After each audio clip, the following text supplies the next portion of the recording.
രാജേഷ്, എന്തായാലും നാളെ സുപ്രീം കോടതിയിൽ അവസാന മറുപടി സത്യവാങ്മൂലം കൊടുക്കേണ്ടതുമായി ബന്ധപ്പെട്ട് അടിയന്തരമായി ചേർന്ന മന്ത്രിസഭാ യോഗമായിരുന്നു. അതാണ് നാളെയും നീളുന്നു എന്ന് മനസ്സിലാകുന്നത്. അപ്പോൾ എന്താണ് അസാധാരണമാണ്? സാധാരണ നിലയിൽ അങ്ങനെ സംഭവിക്കാറില്ല. ഏറ്റവും പ്രധാനപ്പെട്ട ഒരു വിഷയത്തിലെ തീരുമാനം അതെടുക്കാൻ സർക്കാരിന് അല്പം പ്രതിസന്ധി ഉണ്ടാകുന്നു എന്നാണോ കരുതേണ്ടത്?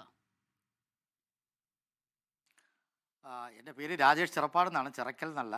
അത് സൂചിപ്പിക്കുകയാണ്. അത് കുഴപ്പമില്ല.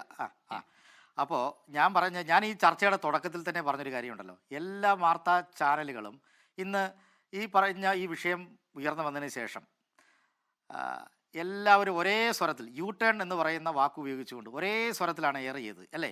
ഈ വാർത്ത മുഴുവൻ എയർ ചെയ്തത് എല്ലാ ചാനലുകളും, 24 മാത്രമല്ല, പല ചാനലുകൾ, പ്രധാനപ്പെട്ട ചാനലുകളെല്ലാം തന്നെ യു ടേൺ അടിച്ചു. ശബരിമല യുവതീ പ്രവേശനത്തിൽ, സ്ത്രീ പ്രവേശനത്തിൽ സർക്കാർ നിലവിലുള്ള നിലപാടിൽ നിന്ന് യു ടേണായി മാറിയിരിക്കുന്നു എന്നൊക്കെ പറഞ്ഞ് ഇപ്പോഴും മന്ത്രിസഭാ യോഗം അതിൻ്റെ നാളെയും തുടരും. ഇപ്പോഴും ഏതാനും നിമിഷങ്ങൾക്കുള്ളിലാണ് അത് കഴിഞ്ഞത് എന്നാണ് അറിയാൻ കഴിയുന്നത്. നാളെയും അത് തുടരും. അതിൻ്റെ നിയമപ്രശ്നങ്ങൾ ആലോചിക്കേണ്ടതുണ്ട്, പല കാര്യങ്ങളും. കാരണം ഇത്തരം യുവതി പ്രവേശനം പോലെ സമൂഹത്തിൽ ഏറ്റവും നമ്മൾ വളരെ ശ്രദ്ധയോടുകൂടി കൈകാര്യം ചെയ്യേണ്ട ഒരു വിഷയമാണ്, ഏറ്റവും സെൻസിറ്റീവായ ഒരു വിഷയമാണ്. അതുകൊണ്ട് തന്നെ വളരെ വളരെ ഉചിതവും വളരെ കൃത്യവുമായിട്ടുള്ള, നിലവിലുള്ള സാമൂഹ്യ പരിസ്ഥിതിക്ക് അനുകൂലമായിട്ടുള്ള, ഒരു സാമൂഹ്യ സംഘർഷത്തിനും ഇടകൊടുക്കാത്ത രീതിയിലുള്ള ഒരു നിലപാട്, ഒരു സത്യവാങ്മൂലം ആയിരിക്കണം സമർപ്പിക്കേണ്ടത്. അങ്ങനെ ആയിരിക്കണം. അല്ലാതെ ഇതിൻ്റെ രാഷ്ട്രീയമായ താല്പര്യങ്ങൾ ഇപ്പം BJPക്കാരോ സംഘപരിവാർ ശക്തികളോ BJPയോ കോൺഗ്രസോ UDF പല കാര്യങ്ങളും പറയും. അപ്പോൾ പ്രതിപക്ഷ നേതാവ് പറഞ്ഞിരിക്കുന്നത് CPIM മാപ്പ് പറയണമെന്ന്. എന്തിനാണെന്ന് എനിക്കറിയത്തില്ല. CPM മാപ്പ് പറയേണ്ട ഒരു വിഷയം ഇതിൻ്റെ അകത്തില്ല. ഒന്ന്, CPM എന്തിനാണ് മാപ്പ് പറയേണ്ടത്? ഇത്രയും സംഘർഷങ്ങൾ ഉണ്ടായിട്ടും ഈ ഒരു വർഗീയ സംഘർഷങ്ങൾ പോലും ഇല്ലാതെ ഈ ഒരു സാമൂഹ്യ കലാപങ്ങളിലേക്ക് ഒരു സമൂഹത്തെ തള്ളിവിടാൻ വേണ്ടി പല കോണുകളിൽ നിന്ന് ശ്രമങ്ങൾ നടക്കുമ്പോൾ അതിനെല്ലാം ധീരമായി ചെറുത്ത് സമൂഹത്തിൽ സമാധാനം സൃഷ്ടിച്ച ഒരു ഗവൺമെൻറ്റാണ് ബഹുമാനപ്പെട്ട മുഖ്യമന്ത്രി പിണറായി വിജയൻ്റെ ഗവൺമെൻറ്. അതിനാണോ മാപ്പ് പറയേണ്ടത്? ഇത് നമ്മൾ അതുകൊണ്ട് തന്നെ ഞാൻ നേരത്തെ തുടക്കത്തിലെ സൂചിപ്പിച്ചതുപോലെ നിങ്ങളൊരു തീരുമാനത്തിലെത്തുകയാണ്, നിങ്ങളൊരു വിശകലനത്തിലെത്തുകയാണ്, നിങ്ങളൊരു ഗവൺമെൻറ് ഇങ്ങനെ തീരുമാനിച്ചിരിക്കുന്നു എന്ന് ഇത് പാടില്ലെന്നാണ് ഞാൻ പറഞ്ഞത്. അങ്ങനെയല്ല. നമ്മൾ അതിൻ്റെ അകത്ത് വസ്തുതാപരമായി എന്തൊക്കെയാണ് ഗവൺമെൻറ് അഫിഡവിറ്റ് കൊടുത്തതെന്നുള്ളത് അറിഞ്ഞിട്ട് വേണം നമ്മളതിനെക്കുറിച്ച് ചർച്ച ചെയ്യാൻ. അല്ലെങ്കിൽ എന്തായിരിക്കും എന്നുള്ള നിലയിൽ ചർച്ച ചെയ്യാം. പക്ഷേ നിങ്ങളൊരു തീരുമാനത്തിലെത്തി കഴിഞ്ഞിരിക്കുന്നു എന്നല്ലേ?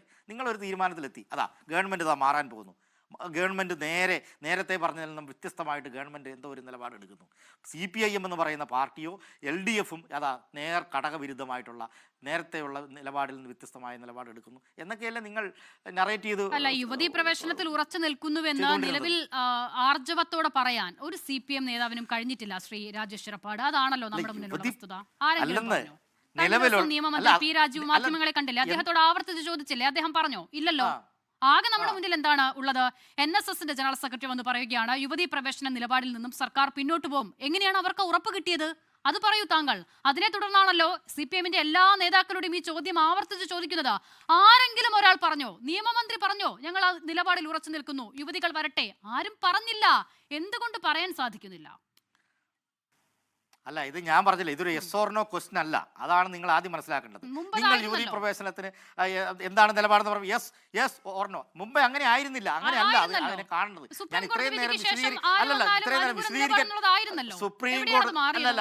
സുപ്രീം കോടതി വിധി വന്നു. ആ വിധി നടപ്പിലാക്കാൻ ഉത്തരവാദിത്തപ്പെട്ട ഒരു ഗവൺമെന്റ് എന്നുള്ളതിൽ ചെയ്തു എന്നുള്ളതാണ് പ്രധാനം. അപ്പോൾ നിലവിലുള്ള സാമൂഹ്യ സാഹചര്യങ്ങൾ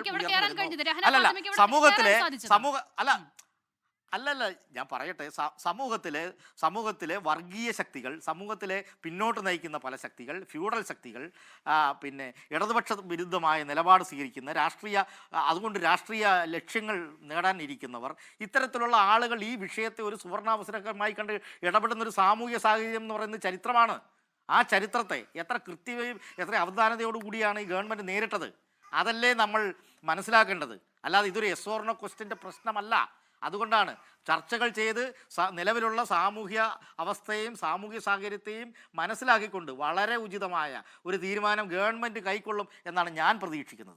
ലോകത്തെവിടെയായാലും ഏത് സമയത്തും 24 വാർത്തകളും ഓഗ്മെന്റഡ് റിയാലിറ്റി പാക്കേജുകളും എക്സ്പ്ലെയിനറുകളും വിശദമായി കാണാൻ ഞങ്ങളുടെ YouTube ചാനൽ നിങ്ങൾക്ക് സബ്സ്ക്രൈബ് ചെയ്യാം.